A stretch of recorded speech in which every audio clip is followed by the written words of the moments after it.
Muy buenos días, muy buenos días, muy buenos días. Bienvenidos a esta su sección sobre ley de inmigración de los Estados Unidos. Cómo entrar legalmente a los Estados Unidos, qué hay que hacer, qué no hay que hacer, cómo ordenamos las respuestas, cómo nos evitamos un problema, cómo evitamos un inconveniente mayúsculo o mayor. Todas esas preguntas, todas esas inquietudes son las que vamos a contestar en su programa, en su sección de corrupción al desnudo.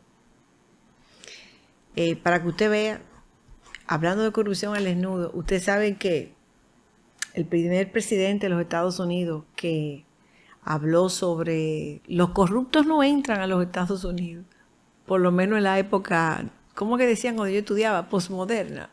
Eso era después del avión. No, mentira, después del cohete. Fue el presidente George Bush hijo, en ocasión de todo esta debacle del 11 de septiembre. Los corruptos no entran a los Estados Unidos. Eso, en ocasión de lo que estamos viviendo a nivel mundial, siempre cobra mucho sentido. Porque la ley de inmigración, señores, de los Estados Unidos, le da categoría de ley, algo que yo creo que ni siquiera tendría que dárselo, porque el sentido común es el menos común de los sentidos, pero bueno, lo que es política exterior, o sea, manejado por el Departamento de Estado de los Estados Unidos, y ahí entonces usted ve que les revocan la visa a personas. A veces yo digo humildemente que ellos me perdonen por las razones equivocadas. A veces simplemente revocan visas a un político, un empresario importante, por razones que nada tienen que ver con la realidad. Cuando quizá es más fácil probar algo de lo que dice muchas veces rumor público, mas sin embargo lo acusan de una cosa que todo el mundo sabe que no fue él o ella. Esas son las cosas que uno realmente no entiende. Pero así es que se manejan las cosas. Señores, ustedes saben que el querido presidente Donald Trump, que parece que va a ser presidente de nuevo, sin comentarios, no voy a decir nada, no voy a decir nada. Lo que pasa es que a veces uno no sabe quién es Guatemala y quién es Guatepeor, pero bueno, está bien. El asunto es que el amigo presidente Donald Trump se le ocurrió una brillante idea en ocasión de todo lo que tiene que ver con mandar gente para Nueva York.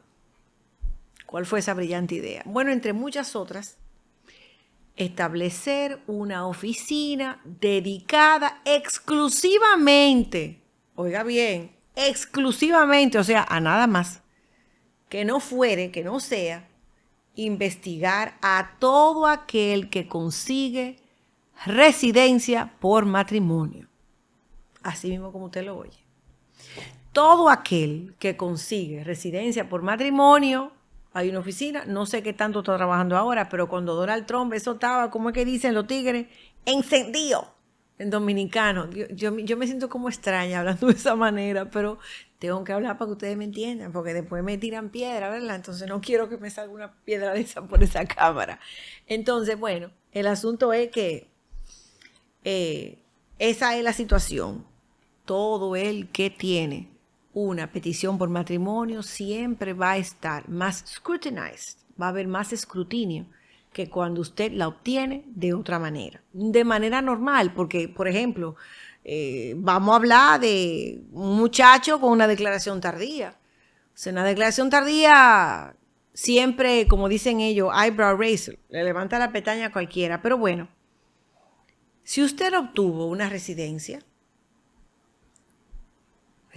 legal permanente en los Estados Unidos, por matrimonio con un ciudadano de los Estados Unidos y por H o por R, por X o por Y, por la letra que a usted más o menos le guste, la situación se acaba y ya hay un divorcio y una separación. ¿Qué sucede con su residencia?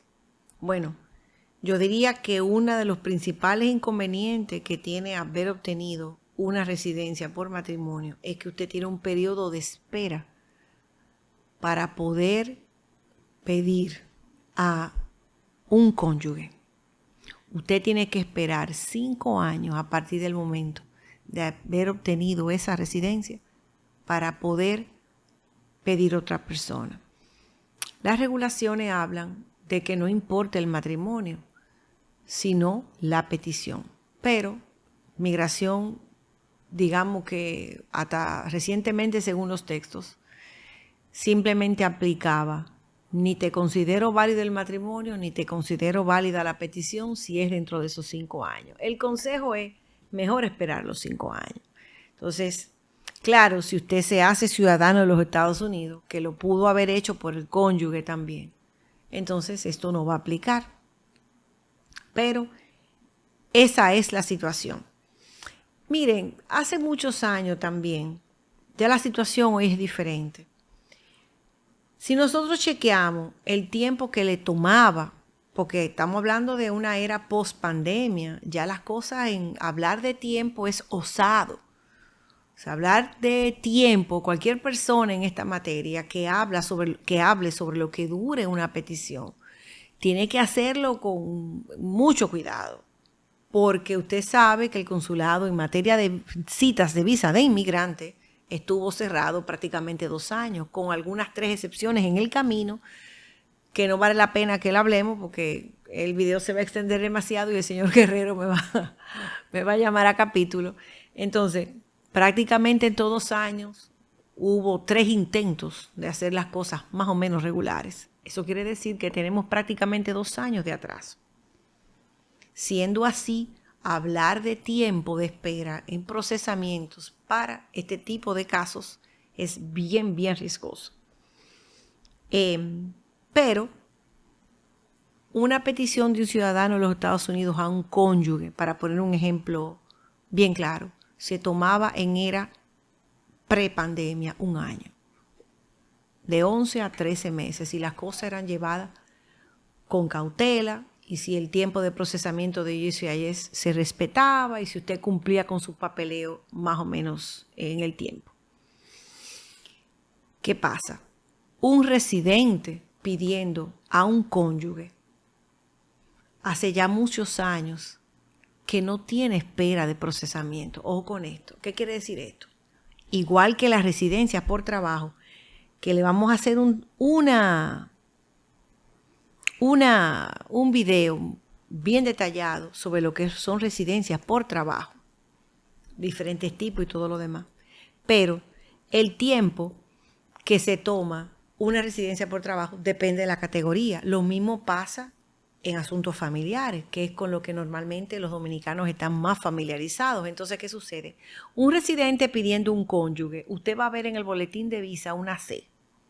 ¿Qué quiere decir eso? Current, eso quiere decir actualizado. Eso, para ponerle un español dominicano, significa que el tiempo de procesamiento, que el boletín de visa, el tiempo en que se va a procesar, se supone que es el mismo que el de un ciudadano de los Estados Unidos pidiendo a cónyuge. ¿Por qué? Porque solamente es procesamiento. No hay que esperar una fecha. Hay muchas personas que erróneamente entienden que tienen que esperar a hacerse ciudadano de los Estados Unidos para poder hacer una petición por un cónyuge, para hacer una petición por un hijo, sobre todo menor de edad, porque los residentes pueden pedir a los mayores de edad siempre y cuando estén solteros, viudos o solteros y permanezcan así. Y yo le voy a agregar, y no hayan obtenido ese estado de soltería por los papeles para seguir viviendo con la pareja o después tener hijos con la misma pareja, aunque las cosas pasan. Y uno realmente defiende ese tipo de cosas cuando son reales, por supuesto, y con bastante éxito porque somos humanos y las cosas suceden. Pero ¿qué pasa? Ese tiempo de procesamiento hay que tomarlo en cuenta. Traje este tema a colación porque tradicionalmente, hasta hace poco tiempo, la petición de un residente pidiendo un cónyuge no levantaba mucha sospecha y el tiempo de procesamiento era el mismo. Esto es importante al día de hoy porque ya esto no es tanto así. Ya una persona que se casa con un residente también va a ser sujeto a una serie de cosas. Cuando yo empecé esto, Un residente pidiendo a alguien no entraba ni siquiera a consideración. Le hacían 2 preguntas y iba a irse para su casa y como mucho. Y le otorgaban la residencia. Ya la cosa no es así. Porque lamentablemente en esta materia las cosas se van complicando, se van poniendo más difíciles. Pero es bueno que usted lo sepa. Ahora, cuando en ocasión de toda esta locura de ajuste de estatus, que también el presidente Donald Trump hizo unos cambios importantísimos en la regulación, que el presidente Biden, hay que decirlo, ha echado prácticamente para atrás. Para la buena suerte de muchos dominicanos, hay que decirlo, algo bueno tiene. El residente que pide a un cónyuge, y si este cónyuge quiere hacer ajuste de estatus, tiene un pequeño problemita que no tiene el cónyuge de ciudadano. Tiene que esperar la aprobación del caso para poder someter la residencia o el ajuste de estatus. Y señores, tengo para decirles que este tiempo de aprobación de ese caso puede durar 17 meses, 24 meses, 12 meses, lo cual es escandaloso, es terrible y hace que un residente se vea en el riesgo de haber caído en lo que es estatus ilegal y ahí la cosa se complica y adquiere otros matices. No de que sea imposible, sino de que le va a costar mucho más, no solamente en el orden económico, sino en el orden de los nervios que le entran a la gente, señores. En eso sí son graves y profundos. Pero bueno, vamos a pasar a hablar de lo que son las visas de novio. Las visas de novios, cuando yo empecé esto, señores, pero cualquiera cree que yo soy tan vieja, sí, tengo unos cuantos, sí. No voy a decir mi edad, ni que me pague por eso. Que se ponga guapo el señor Guerrero si quiere, pero no lo voy a decir. El asunto es, cuando yo empecé esto, una visa de novio se hacía en 3 meses, señores. Se hacía en 2 meses. Usted enviaba el paquete y le llegaba la cita a su cliente en 2 meses, en 3 meses, en 4 meses. Una cosa escandalosa. Óigame, eso pasó a la historia y patria. Estamos hablando hasta donde llegan. Digo, yo no sé hasta ahora, pero cuando yo estudiaba en el bachillerato, no hace tanto tiempo como el que creen algunos, llegaba, la historia patria llegaba solamente hasta la muerte de Trujillo. Yo pienso que esos eran intereses obviamente muy particulares, o sea, había que dejarlo hasta ahí, porque después de ahí la cosa se complicaba mucho, sobre todo por la época en la que estábamos viviendo y que todavía vivimos, no sé. El asunto es que eso pasó, ya es historia patria. Una visa de novio se toma lo mismo que una visa de cónyuge. Al único que le beneficia una visa de novia, señores, hay que decirlo, es o al que tiene una ilusión de casarse en los Estados Unidos, porque, ay, me quiero casar en Nueva York, ¿verdad? O al ciudadano de los Estados Unidos, que es dueño de su petición hasta el último segundo y al que usted está prácticamente esclavizado, porque si no se casa dentro del periodo que dice la ley, después de haber entrado a los Estados Unidos, que son 90 días, comenzamos a tener problemas. Y porque hay una sola excepción y hay que ir al tribunal para ella, para que una persona que haya sido objeto de una visa de novio pueda obtener residencia que no sea por esa persona que fue el peticionario en la visa de novio. La visa de novio tradicionalmente se prestan a mucho abuso, mucho abuso, porque cuando una persona entra como cónyuge de un ciudadano de los Estados Unidos, tiene opciones legales. Tiene opciones legales incluso cuando sufre una serie de cosas. Lamentablemente una visa de novia no tiene que ver con eso. Es patica para afuera, me fui y ya. Y si no se fue, lo van. Y ya usted sabe, lo van a sacar. La visa de novio, usted tiene que volver a repetir su proceso allá, en el sentido de que usted tramite una visa de novio, le sale en ese tiempo igualito que de matrimonio. Cuando entra, entonces tiene que casarse. Señores, doble gasto. Doble gasto. Y como dice una amiga mía, gastar muchísimo perfume para después tener que dejar eso. Entonces, las cosas no son así.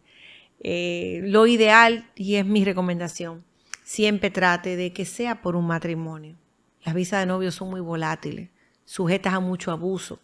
Particularmente yo he tenido casos en la oficina que son de libros de textos. Mujeres muy abusadas, que aquí el novio se pinta como, ¿qué te digo?, la cosa más linda y más buena del mundo, y cuando entran allá hasta golpe le han dado. O sea, yo tengo casos que son realmente de película, y me he llevado como un sabor tan amargo de ese tipo de visas que realmente no las recomiendo. Señores, visas de viuda. Vamos a hablar un poquito de visa de viuda. ¿Qué es eso? Yo no quiero decir, me voy a parecer una persona que yo conozco. Yo no quiero decir. No voy a decir eso, no.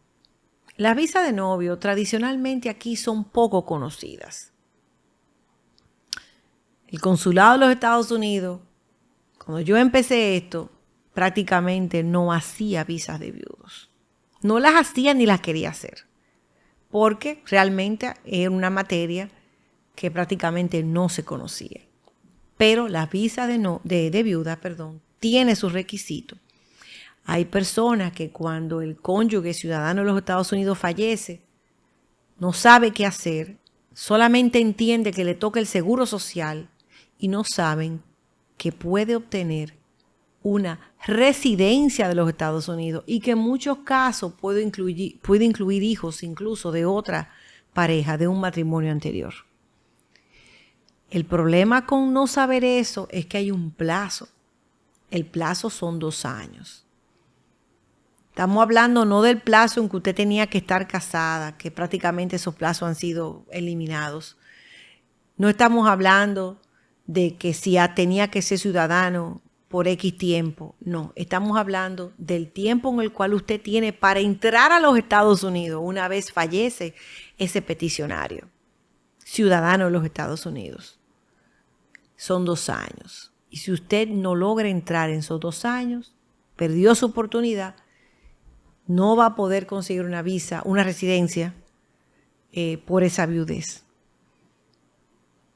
Entonces, no es solamente que usted puede conseguir como viudo de un ciudadano de los Estados Unidos un seguro social, que puede conseguir una serie de beneficios en materia de seguros, ese tipo de cosas, de asuntos de veteranos, todo eso, de esos privilegios. No, estamos hablando de que una persona casada con un ciudadano de los Estados Unidos, al momento de fallecer el peticionario, puede optar por una residencia, aunque en el tiempo del matrimonio, y vamos a subrayar eso, aunque en el tiempo del matrimonio no haya habido nunca una petición de residencia. Si ha habido una petición de residencia, en casi todos los casos se puede convertir, pero ahí tenemos que hablar de nuevo sobre el término técnico de la aprobación. Pero normalmente se convierte de manera automática y la persona puede disfrutar de su proceso, que va a tener un poco menos de requisitos que un proceso normal. Entonces es importante que usted sepa, si tiene una amiga, si tiene un amigo que ha tenido esto, no deje que llegue el plazo de los 2 años. Si llega el plazo de los 2 años, entonces ya tenemos problemas. Señores, ¿quiénes son las personas que pueden hacer peticiones? Vamos a hablar un poquito sobre eso. ¿Quiénes pueden hacer peticiones? Vamos a hablar específicamente del cuadro familiar, porque si hablamos del cuadro de residencia por trabajo, vamos a tener que dedicarle un programa completo, que de hecho lo vamos a hacer prontamente. Fuera de lo que son las categorías o preferencias, tenemos al grupo predilecto, que son los cónyuges, hijos menores de edad de los ciudadanos de los Estados Unidos. También padre o madre, hijastro, padrastro, madrastro, en ciertas circunstancias. Esos están fuera del boletín de visa. Si usted dice, bueno, pero las categorías están regidas por lo que es el boletín de visa, correcto. Pero ¿qué pasa? Hay una desventaja para esto, porque la regla es los familiares inmediatos de los ciudadanos de los Estados Unidos no tienen derivado. Asimismo, vamos a repetirlo. Los familiares inmediatos de los ciudadanos de los Estados Unidos no tienen derivado. ¿Qué quiere decir eso? Cuando un residente pide a un cónyuge, puede incluir a todos los muchachos menores de edad. Cuando un residente pide a un hijo mayor de edad, soltero, viudo divorciado. Puede incluir hasta el gato de la casa. Mas, sin embargo, no siempre es así. Perdón, no es que no siempre, nunca es así. Para el ciudadano de los Estados Unidos que pide papá, que pide mamá, que pide hijo, que pide hijastro, que pide padrastro y madrastro, que pide cónyuge, nunca es así. Las peticiones son más caras y son individuales. Pero ¿qué pasa? Esto tiene una ventaja, que la espera no es por prioridad, sino simplemente por tiempo de procesamiento. Vamos entonces a lo que es el cuadro. El cuadro lo podemos dividir en 4. La segunda parte la vamos a dividir en 2. Pero el cuadro básicamente se divide en 4. Ya dijimos que los ciudadanos de los Estados Unidos, los familiares inmediatos no tienen derivados. El cuadro se refiere a los que tienen derivados. Vamos a hablar de la primera categoría. Ciudadano pidiendo hijo mayor de edad. Eso quiere decir viudo, soltero, divorciado. La segunda es el residente, que va a poder pedir siempre al cónyuge e hijo menor de edad. Y en la parte B, el residente siempre puede pedir a un hijo mayor de edad, siempre que sea soltero, viudo o divorciado. Tercera categoría, ciudadano de los Estados Unidos pidiendo un hijo casado. Cuarta categoría, hermano pidiendo a hermano. En todas estas categorías, tanto en la del ciudadano de los Estados Unidos pidiendo un hijo mayor de edad, soltero, viudo, divorciado, un residente pidiendo un cónyuge e hijo menor, o un residente pidiendo un hijo mayor de edad, soltero, divorciado, viudo, un ciudadano pidiendo a un hijo casado o un hermano pidiendo a un hermano, todos estos pueden incluir derivados. Esa es la gran diferencia. Ahora, el poder incluir derivados significa que la espera es larga, a veces de años y años y años, dependiendo de la categoría. Es importante que usted sepa esto antes de ponerse a pensar, por ejemplo, como algunas personas equivocadamente piensan que un residente puede pedir un padre, que un residente puede pedir una madre. Esto no es así. Pero sí nos encontramos con algunos casos curiosos. Por ejemplo, una madrastra, un padrastro, puede pedir a un hijo. Incluso esa petición sigue, a un hijastro, aunque la relación que dio origen a esa relación, valga la redundancia, haya terminado. Eso quiere decir que si usted está casado y pide al hijo de su esposo y se divorcia, esa petición sigue. Hay requisitos. El principal requisito es que la relación continúe, que haya un afecto, que haya un trato, que haya persistido en el tiempo. Esa es una de las grandes ventajas que tiene la ley de inmigración de los Estados Unidos. Vamos a dejarlo hasta ahí en el día de hoy. Vamos a despedirnos y siempre diciéndoles, informándoles que es un honor, un placer para mí poder estar aquí con ustedes, contestando, hablando sobre todos estos temas, porque todo el dominicano, prácticamente todos, tienen un primo en Nueva York, una prima en Nueva York. ¿Por qué no en otro sitio, en Nueva York? El teléfono de la oficina es 809-566-9615 y 809-383-0152. Que tengan muy buen día.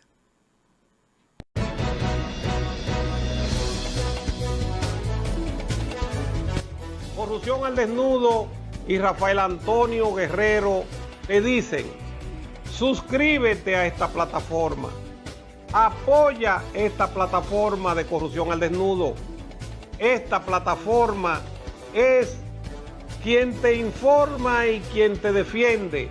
Esta plataforma es que nos va a servir para nosotros meter en cintura a todos los políticos corruptos y ladrones en la República Dominicana.